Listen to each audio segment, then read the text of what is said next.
Welcome to CryptoTalk Radio, the podcast for everyday investors like you. Visit us on the web at CryptoTalkRadio.net. And now, here's your host, Leister. Thank you for that, Bailey, and welcome everybody out there in Crypto Talk Radio, found at CryptoTalkRadio.net.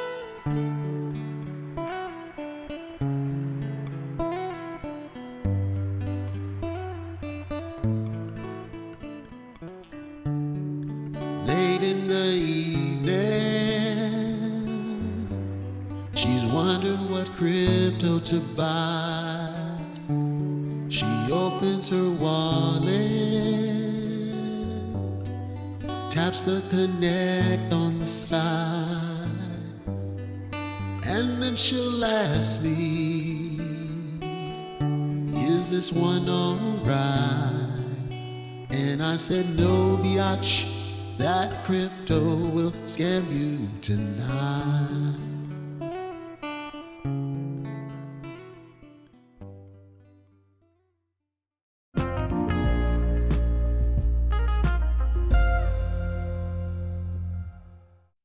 Now, we do have to be very clear about the definition of scam. Perhaps I'll reserve that for another episode. I think that warrants its own episode. Today's, we have a different topic that is somewhat related. It's relevant, but somewhat related.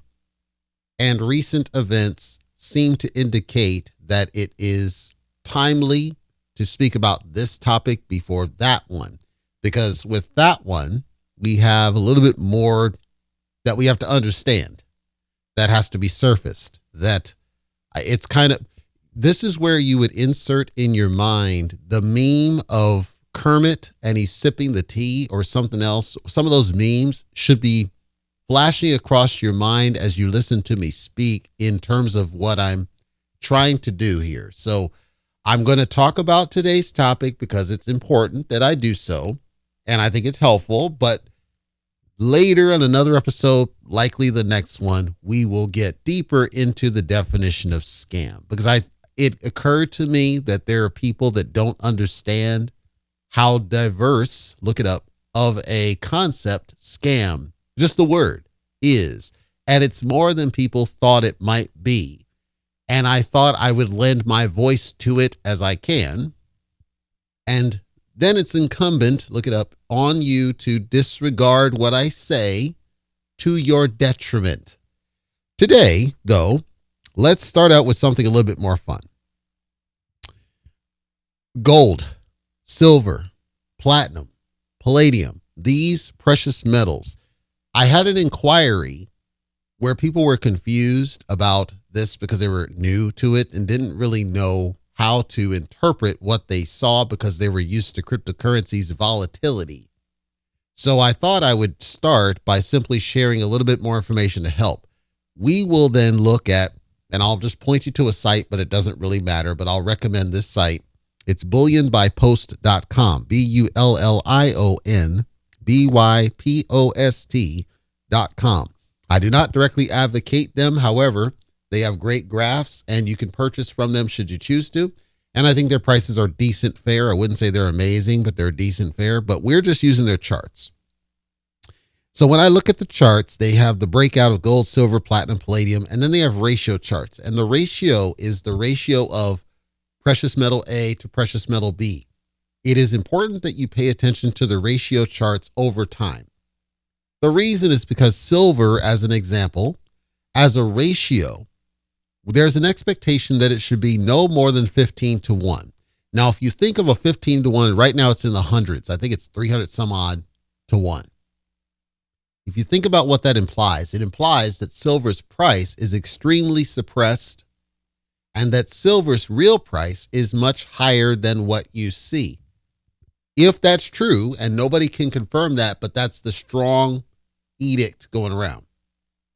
If that's true, that means that at some point, there's going to be an explosive reaction.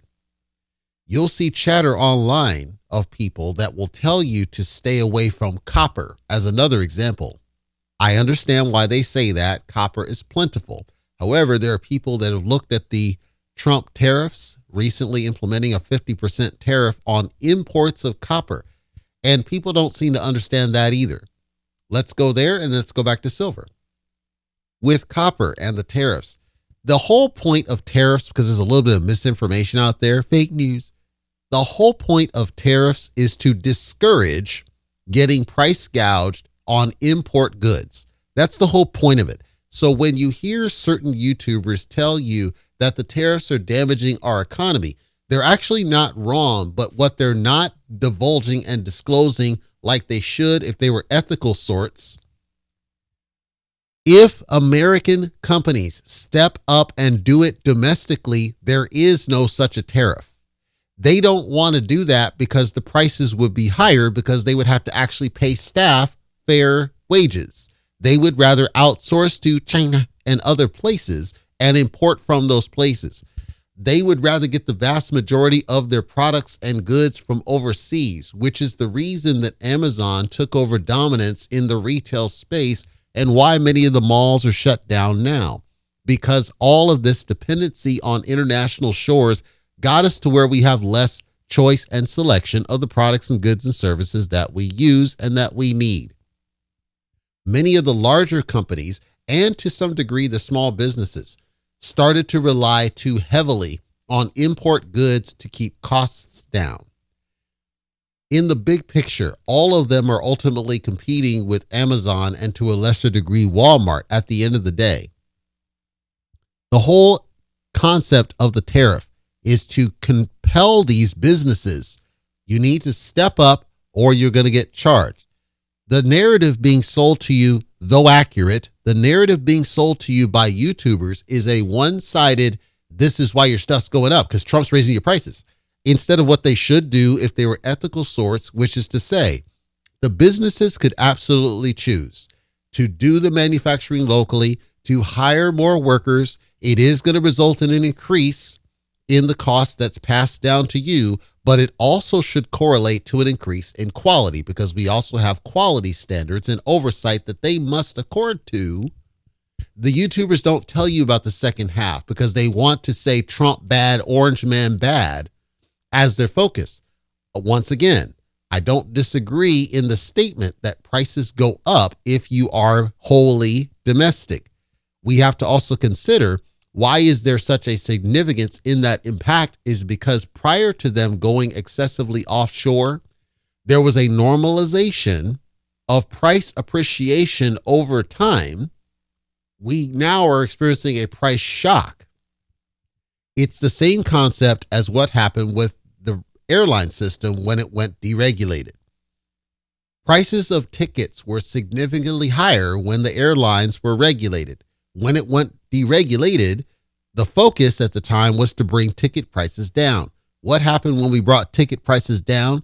The quality of flight went down.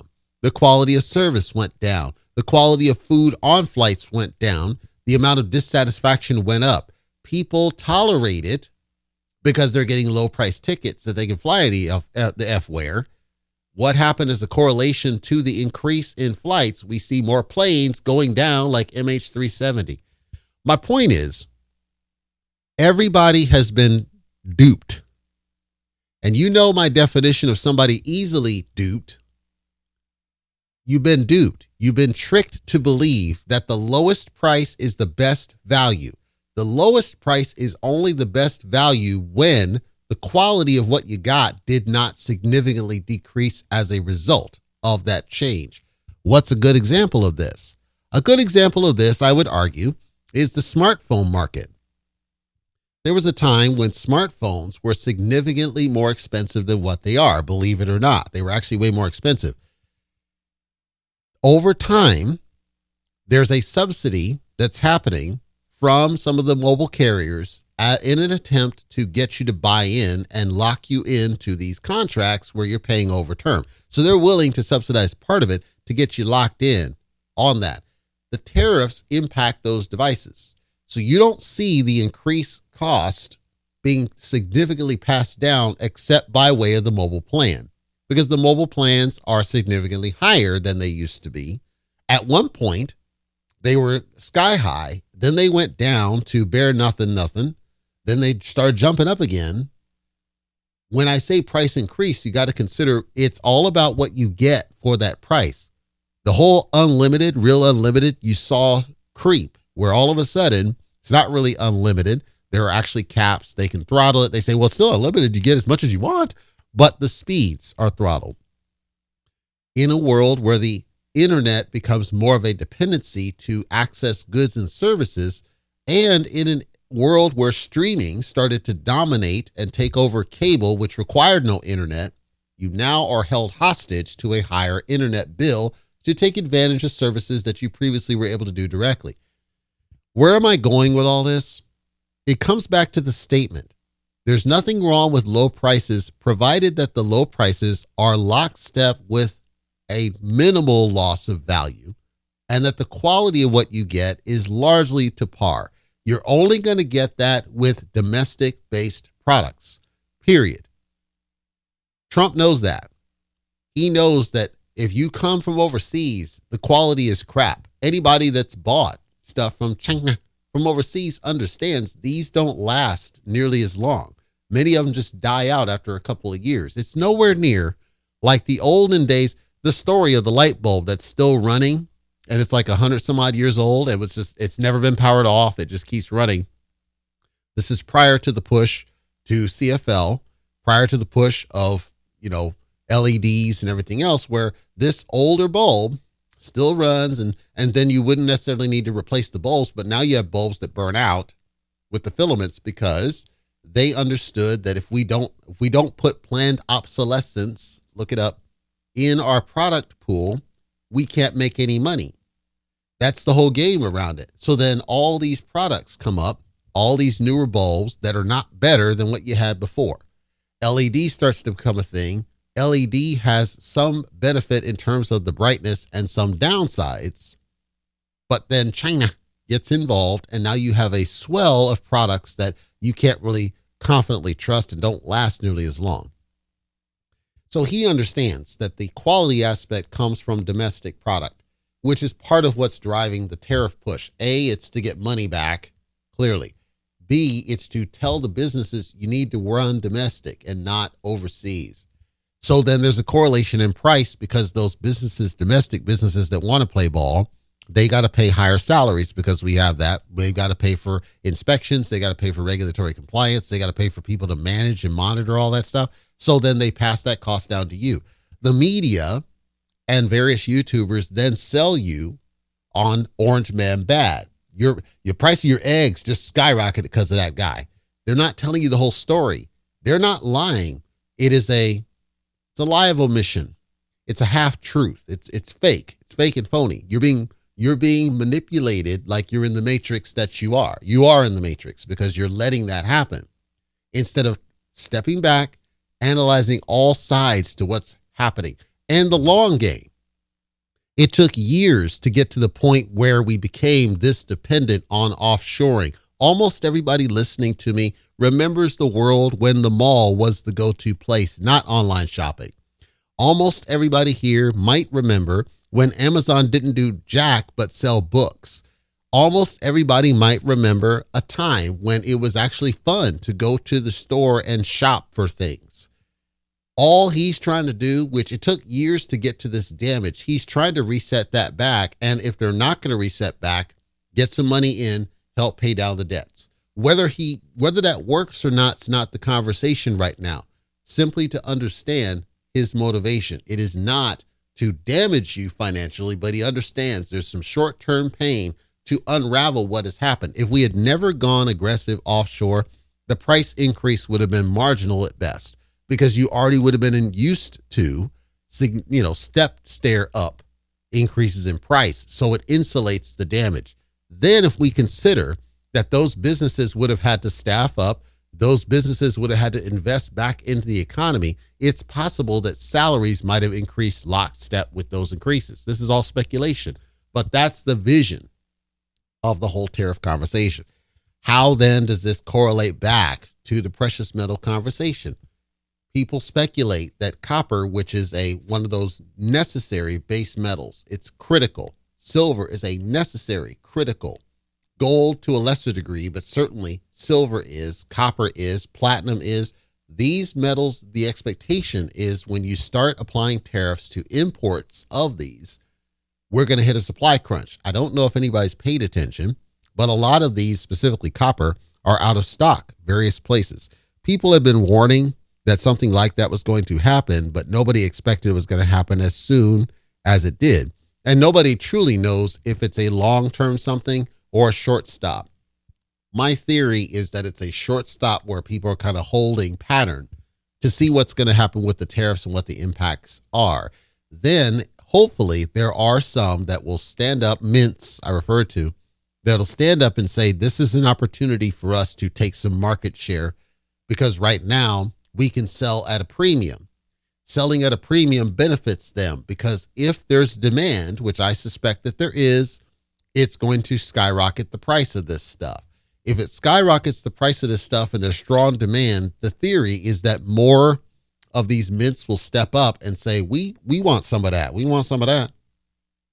If the demand continues to increase, then the expectation is a groundswell of price appreciation mixed in with some downs.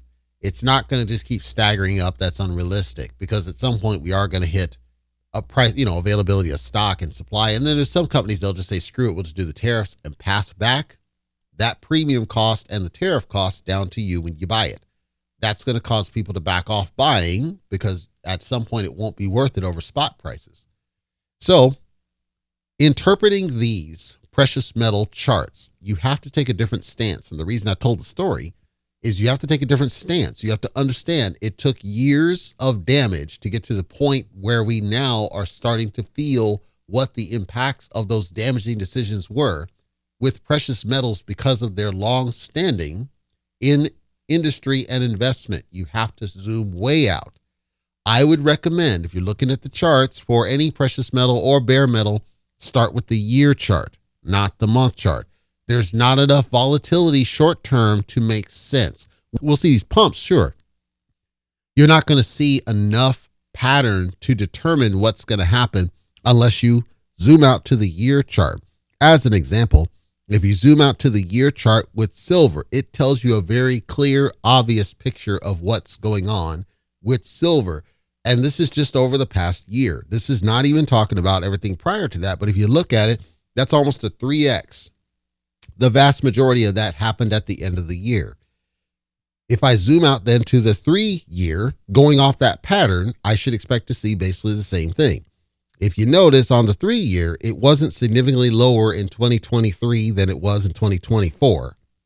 2024 and then 2025, it wasn't significantly changed. It wasn't until we hit basically end of 2025, going into 2026, that we started to see some runs. What does that tell us? It tells us that there may be some sort of a predictable cycle around precious metals that you can then bank on.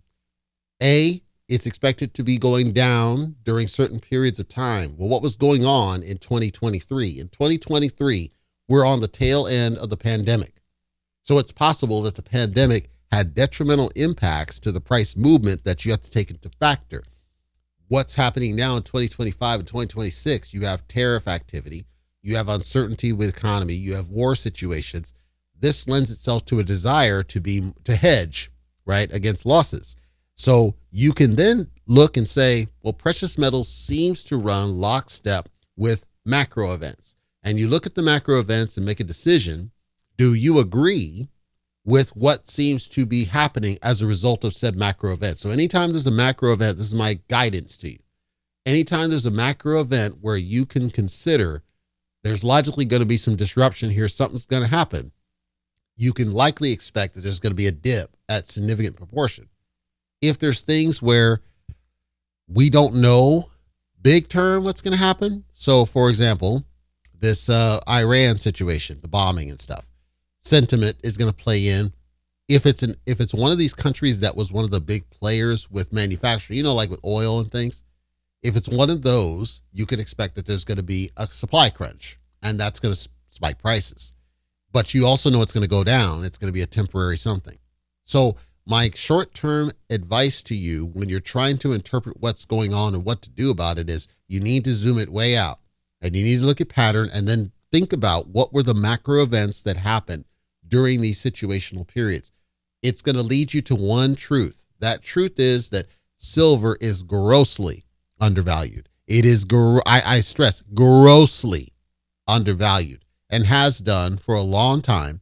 And barring some large scale macro event, the price of silver is going to be ridiculous at some point in the future.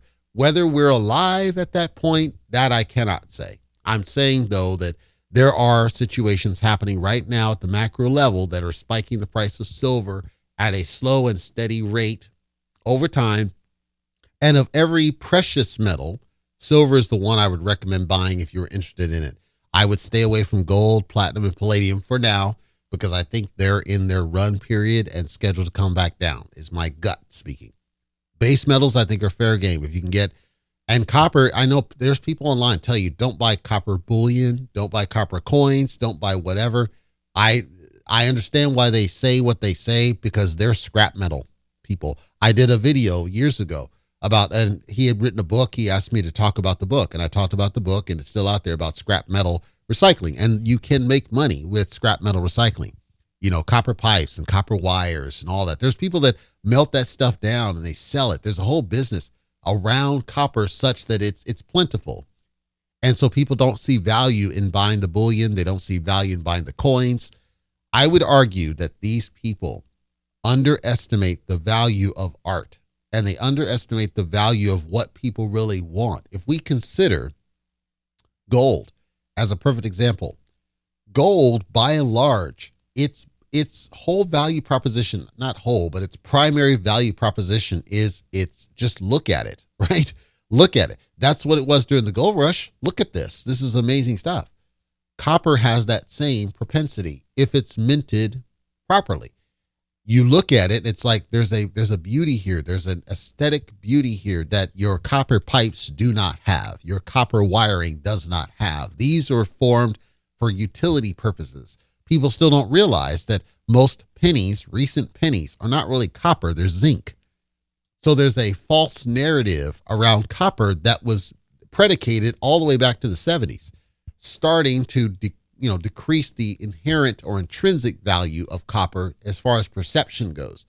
But if you look at formed copper, well-formed copper, I'm talking even bullion, coins and bullion, but really, if you just look at it, it has some of those same principles that I believe at some point will be of collectible value to people.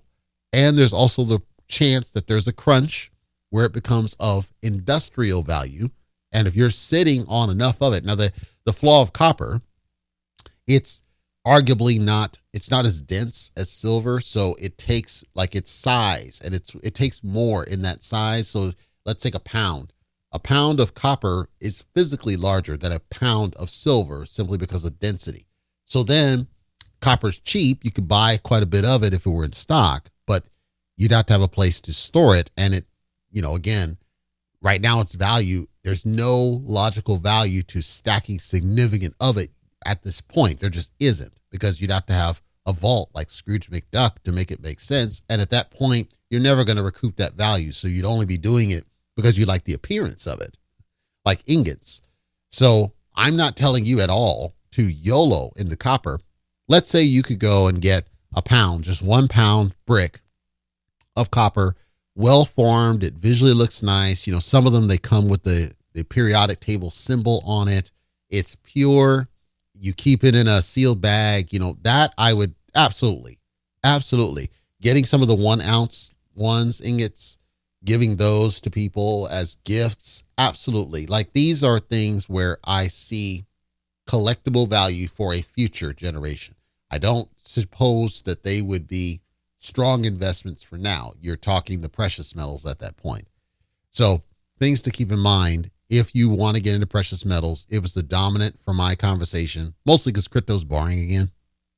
But that's my spiel. I stick to it. I will maintain that, and I will continue echoing that sentiment, because I think now more than ever, it's critical important. The remainder of my episode is to talk about the topic that I teased with last week's episode. As we have snowflakes abound, I'm surprised at the amount of snowflakes, to be honest. But I had a person, and by the way, I had a couple of different people that stopped by expressing concern. I appreciate your concern. I had some people that became new listeners to the show, CryptoTalk FM, as a result of our coverage. I appreciate you for this. And there were conversations and questions and requests. And the requests were of a very specific nature that I chose at this time that I would not do because the consensus has spoken that it is not of interest. The topic is not of interest. There are people that want to hear, but the consensus does not. And so we have to understand, if the consensus does not want to hear it, that you got to talk to the consensus, right? That's not a me thing. You got to tell them, hey, look, convince the consensus, convince the crowd, the pitchfork crowd that you guys are wrong here over here. You need to listen to this, and they're not listening. Okay, they didn't listen. I have to respect that. They didn't listen. They don't want it. Hey, I don't force it. It's out there, and hopefully reasonable, logical people. And now I understand with the people that reached out, there are reasonable, logical people who have made those inroads and made those statements. And so I appreciate you is what I'm getting at for your outreach and your inquiry and your curiosity. And hopefully this, as well as next episode, will give you inklings that are aligned with what you would want that I would normally be talking about, because it is apt. Look it up. So, war. What is it good for? Better question. I had a person stop by comment, and they said something to the effect of, are you with us or against us? I mentioned this in the last one. Are you with us or against us? Right? And they said in the same breath, family and army. And I said, no, you can't. That's today's. What do I mean? This is my interpretation of events. A family is to be protected and defended because you don't have a choice in the matter, but you are almost never the aggressor. An army follows orders from somebody or somebody's officers who may not have your best interest in heart, even if they think they do. There's a difference. If you are head of household, the man of the house, let's say, if you're the man of the house, your one job as man of that house is to make sure your wife is safe, to make sure your kids are safe, to make sure there's a roof over your head and the bills are paid. That's your one job, period. If you are in an army, said officers of an army are not held to that same expectation. They are held to a different expectation from somebody who might be a commander-in-chief who gives a high-level edict that they want done. We want peace in the Middle East, okay? The ground officers, the ones in the trenches, they interpret that to mean, okay, there are certain things we're going to have to do to make that work. They do not, by default, because I know some will come at me that might have served, and thank you for your service, but I'm already ahead of you. By default, they are not thinking about collateral damage with their decisions in the field because it's not their job. They might be advised, we got to watch out for this village over here. If we try to mortar that village is going to be harmed. If we try nukes, we're going to jack up that town over there. They might have been advised at the end of the day as, quote, officers. They're following whatever the edict is they believe they need to do to get to an outcome, and they largely work in their own unilateral methodology. That is different than the way a family defends. And it's critical you understand why I say you cannot have both in the same breath, because there's not a man out there, and please come at me, CryptoTalk.fm, hit the contact form. There's not a man out there, not a single man out there, where nothing happened in their house, nothing happened to their wife, nothing happened to their kid, nothing happened to their money, but this motherfucker just goes out there and starts shooting people for no reason. There's no trigger, no nothing. You say mental illness. I said trigger. No pun intended. I'm talking where Something set them off. Mental illness has no such a trigger. It is something that is inherent to them with signs preceding it. You can see it a mile away. That's different than something that was a trigger. I'm talking where there was no trigger. They are otherwise a normal, happy household. The only time that man of that household is going to step to action is when something jeopardized his money, his wife, his kid, plural. Period. Okay. An argument can be made. When we deal with crypto projects of whatever kind, right? We can go down the list because they all are essentially this, but of whatever kind, right? Money is involved. Playing with my money is like playing with my emotions. So you're like, well, Leister, money's involved. So that person's stepping to action.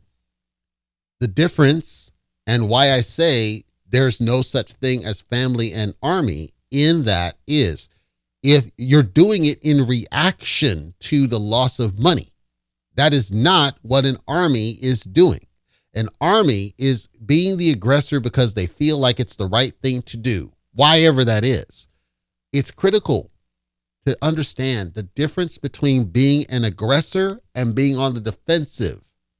Being on the defensive, more often than not, you look at what was done, you look at how it went, and you react.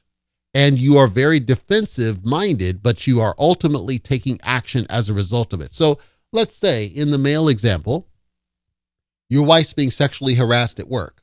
Okay. She tells you, yeah, there's this dude and he made a pass at me. You might be like, okay, did you turn him down and let it go? Right. But if you're that kind of dude that's going to step up to the office, she doesn't know that you're doing this. You drive up to the damn office, you threaten a motherfucker with a knife. If you're going to do that, you're part of the problem. You're like, you're part of the problem. Why are you being the aggressor? Did you start with her? Did you push him away? She's like, yes. Okay. Let me know if it happens again. Okay. Did you report it to the chain of command and the HR and whatever the fuck, right? Let me know if it happens. Let me know if it continues. Okay. Let me know if it repeats. I'll go have a conversation with said person to help him understand.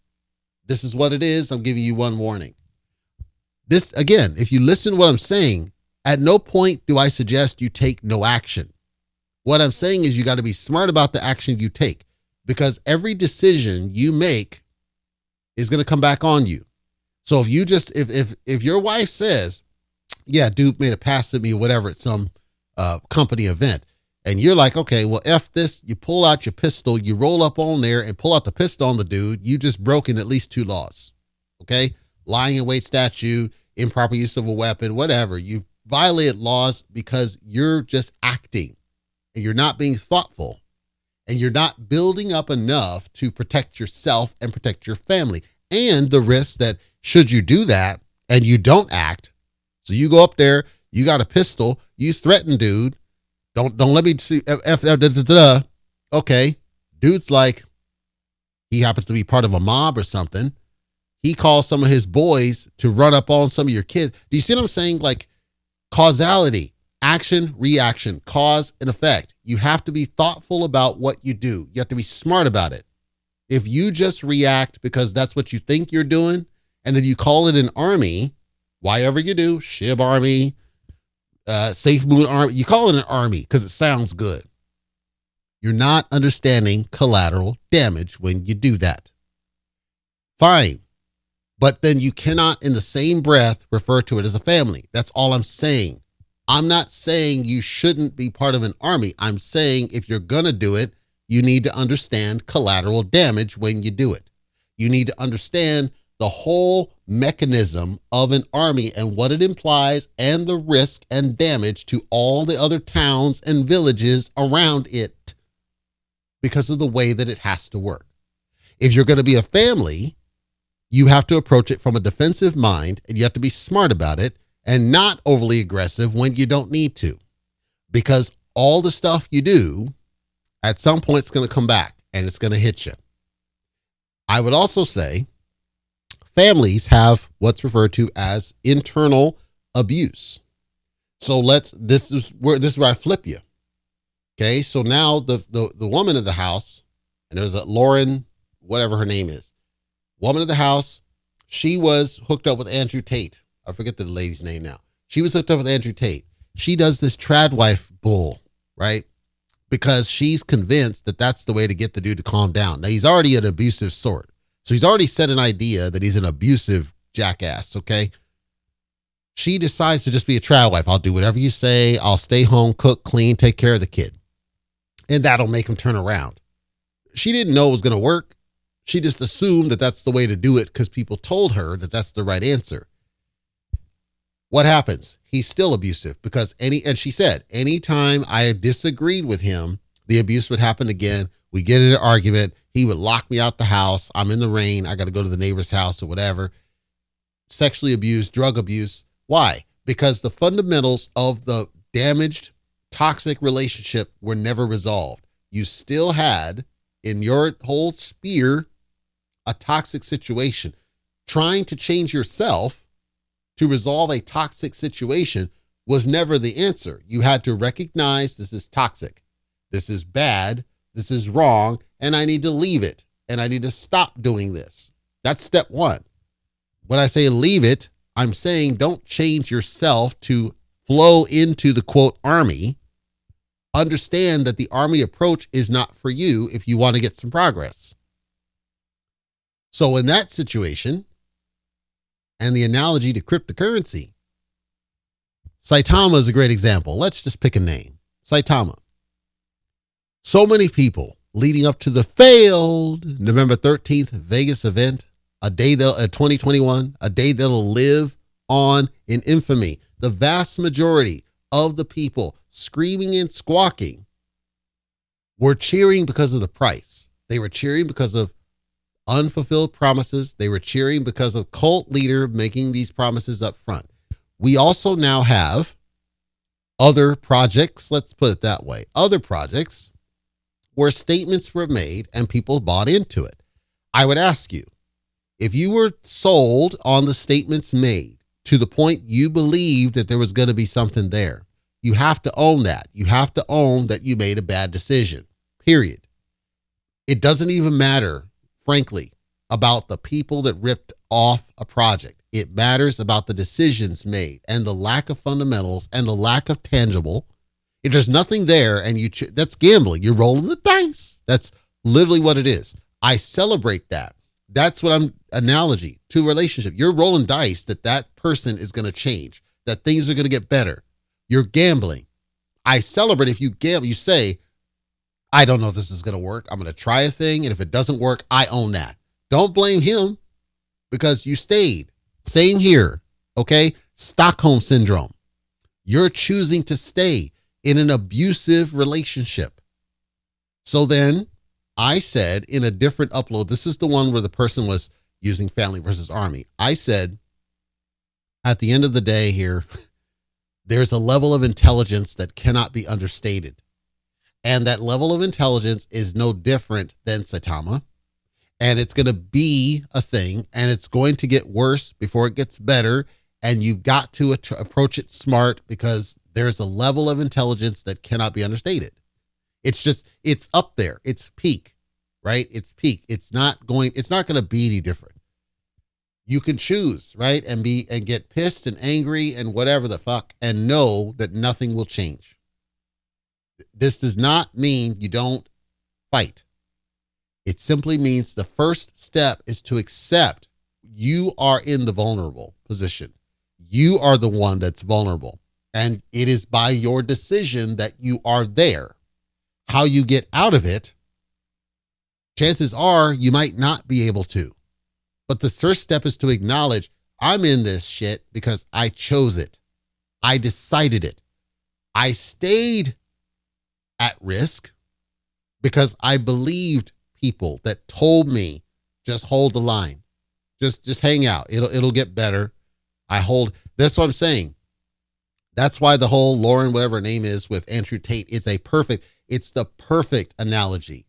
You're in an abusive relationship, quote, army, with officers that don't care about collateral damage. They don't care about shit around them.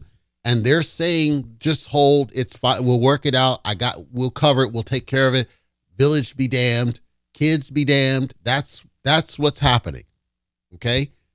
Since that's what's happening, some of you that are of brilliant mind will ask me, well, then what do we do about it? At this point, all you can do is nothing. And that's going to piss people off. And I get it, but you got to hear it, right? There's nothing you can. You have to document. I said information is the finest form of currency. So you document, you collect, inquire, absolutely ask. Okay.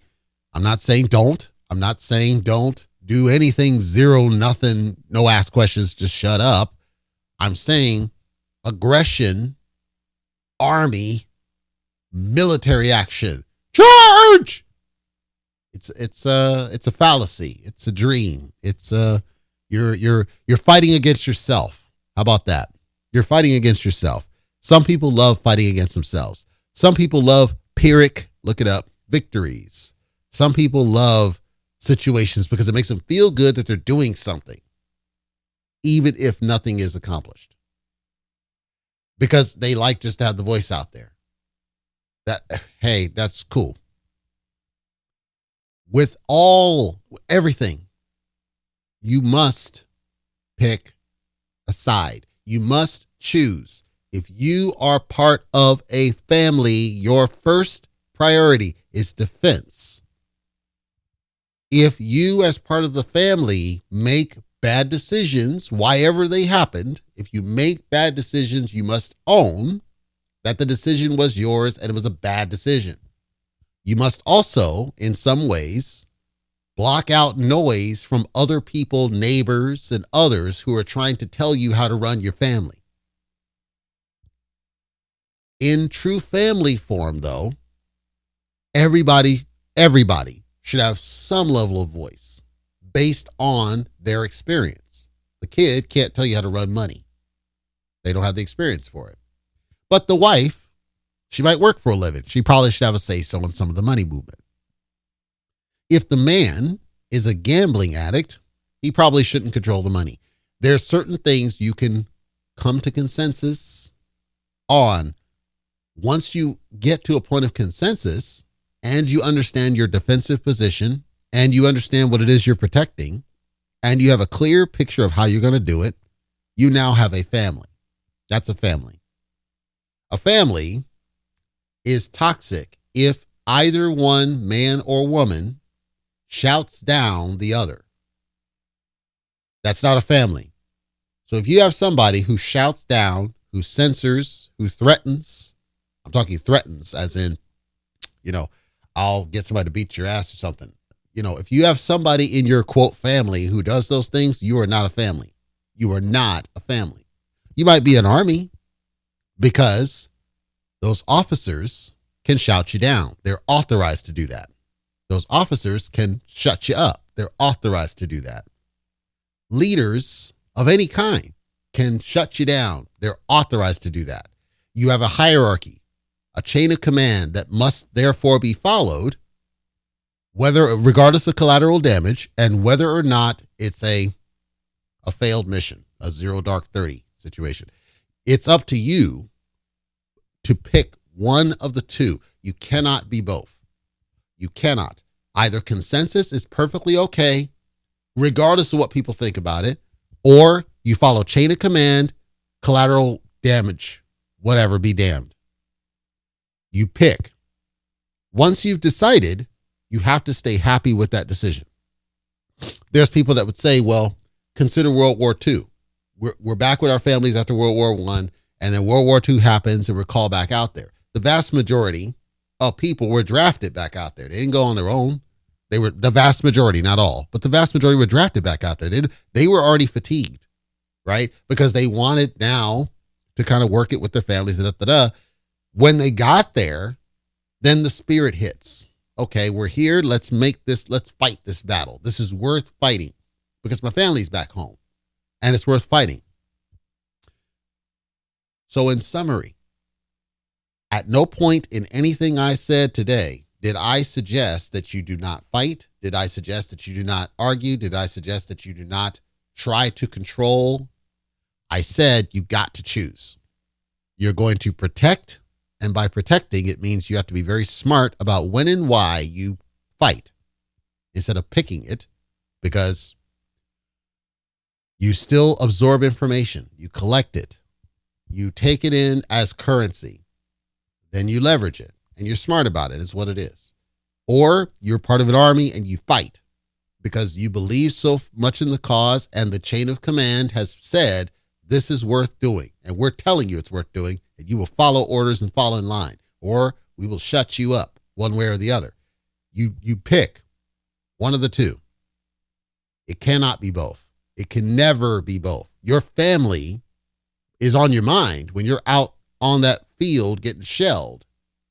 But for that moment, your survival is all that really matters. And the chain of command is all that really matters. That's all that really focuses on out there on that field.